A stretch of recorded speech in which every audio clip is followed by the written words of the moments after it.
이에 금융위원회는 다시 새 출발한다는 각오로 국민 한 분 한 분이 금융이 달라졌다, 내 삶이 나아졌다 체감하실 때까지 개혁과 혁신의 속도를 늦추지 않고 현장의 발걸음은 멈추지 않겠다는 점을 분명히 말씀드리며 이상 보고를 마치겠습니다. 네, 열심히 해주셔서 성과도 많이 나고 있는 것 같습니다. 근데 일단 자본시장 그중에 주식시장 정상화는 정말 주력해야 될, 힘을 쏟아야 될 부분이죠. 맞습니다. 그래서 네, 저희들이 옥석 가리기도 잘하고. 그래서 시장에서는 사실 저희들이 너무 굵직한 대책을 너무 빠르게 많이 내놓는다고 현기증이 날 정도라고 할 정도로 중복 상장 문제, 동전주 상장 폐지, 저PBR, 코스닥 세그먼트 계속해서 저희들이 대책을 지금 만들어서 체질을 구조를 바꾸는 게 가장 급선무입니다. 어쨌든 반드시 필요한 조치는 저항이 있더라도 신속하게 도입하도록 하시고요. 그 중에 논란이 있는 부분들은 좀 신중하게 하도록 하십시오. 네. 이게 최초의 제도 도입이나 뭐 이런 것들이 가끔씩은 그 부작용의 측면 때문에 혼란을 초래하는 경우들이 없을 수는 없는데, 근데 그런 건 좀 신중하게 하도록 하시고, 어쨌든 이 주식시장이라고 하는 게 좀 잠재력 있는 기업들한테 기회를 만들어주고 자금 조달을 가능하게 하고 또 국민들한테 투자의 기회를 주는 거 아닙니까? 근데 이게 너무 이제 거의 돌덩이가 돼버린 거는 좀 곤란해야 되는데 그게 좀 쉽지가 않죠. 저항 때문에. 그래도 과감하게 해야 됩니다. 네, 이번에 7월 1일부터 시작이 됐습니다. 동전주, 그다음에 시가총액 기준도 높이고 그래서 지금 시장에서 굉장히 많은 변동들이 생겨나고 있습니다. 네. 어쨌든 거기에 뭐 우량 기업들은 어차피 뭐 코스피 시장이겠지만 코스닥 시장은 어쨌든 성장할 가능성이 있는 새로운 기업들한테 기회를 주는 거지 않습니까? 맞습니다. 네. 그게 없어져야 말씀하시는 그 공간이 생겨서 혁신적인 기업이 들어갈 수가 있는 거거든요. 네. 저는 그거는 좀 잘 챙겨주시고요. 또 한 가지는 이게 금융이 아까 사람 살리는 금융 그 표현 정말 잘해주셨는데 사람을 죽이는 금융이 되는 경우가 많잖아요. 저는 금융에 대해서 우리 국민들께서도 약간 오해가 있는데 이상하게 우리나라는 빚을 탕감해 주는 거에 대해서 가혹하리만큼 좀 엄격해요, 그죠? 이것도 일종의 선전선동에 영향을 받은 측면도 있는데 도덕적 해이라고 하는 게 필요한 좋은 말이긴 한데 연체 채무자들의 연체 채무를 정리하는 거를 가지고 그럼 누가 성실히 빚을 갚겠냐라고 지적을 하는 경우가 매우 많아서 연체 채무 탕감에 대해서 매우 소극적인 게 사실이거든요. 그런데 아주 단순하게 생각을 하면 예를 들면 5년, 10년 된 장기 연체 채무를 정리를 하는 것은 사실 서구 사회는 아주 기본적인 거잖아요.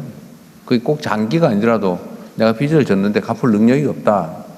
그러면 사실은 파산하고 면책하고 다시 재출발해 주는 게 사회적으로도 도움이 되고 당사자한테도 도움이 되고 채권자도 사실 그렇게 정리해버리는 게 좋기 때문에 다른 나라에서는 소위 선진국들에서는 이게 아주 일상적으로 편하게 빠르게 이루어지고 있는데 우리나라는 그건 너무 어려워요.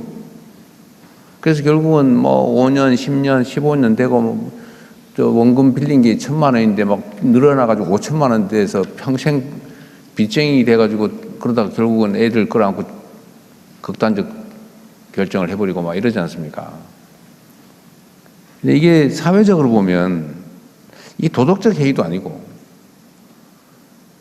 누가 돈 몇천만 원 때문에 신용불량 돼가지고 취직도 못하고 예금 계좌도 개설 못하고 그러고 살겠어요. 집도 못 얻고 맨날 압류당하고 그러면 내가 내 7년 버텨가지고 원리금 탕감 받아야지 이렇게 마음먹고 능력이 있는데 막 신용불량 돼가지고 취직도 못하고 계좌 개설도 못하면서 7년 버티는 그런 사람이 어디 있어요. 그게 더 손해인데 이 현실을 인정을 하고 사실 갚을 수 없는 사람 빨리 탕감을 해줘 버려야 그 사람이 정상 경제 활동을 하고 그래야 사회 전체적으로 경제가 정상적으로 잘 돌아가잖아요. 이게 사회적으로 필요한 일이란 말이에요. 근데 이거를 꼭 이상한 소리 하는 사람들이 있단 말이에요. 도덕적 해이를 유발한다는 무슨.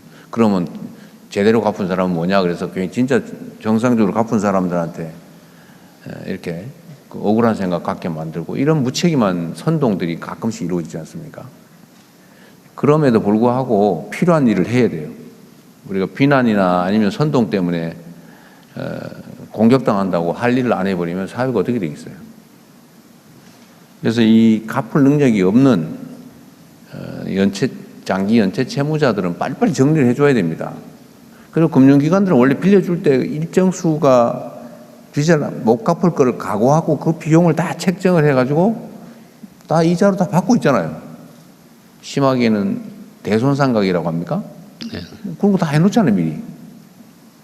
그래서 손해가 또 아닌 거죠, 이게 정리하는 게. 그래서 저는 오히려 금융기관들이 장기 연체 채무자들을 갖다가 가혹하게 관리하는 게 이게 도덕적 해이라고 보이죠. 그거 다 미리 다 받은 거고, 그 가혹하게 과도하게 받으면 부당이득 아닙니까? 그 부당이득을 노리는 거죠. 그래서 이 갚을 수 없는 빚 때문에 사람이 죽거나 아니면 사회로부터 격리돼서 경제활동을 못하고 결국 사회 공동체 전체가 손해를 보는 그런 일이 없어야 돼요. 위원장께서 과감하게 해야 됩니다. 네네. 이런저런 얘기가 있더라. 필요하면 제도도 만드시고요. 그것도 설득도 하고. 맞습니다. 네. 그럼 말씀 주신 대로 사실 가장 대표적인 사례가 그때 상록수 네. 유동화 회사.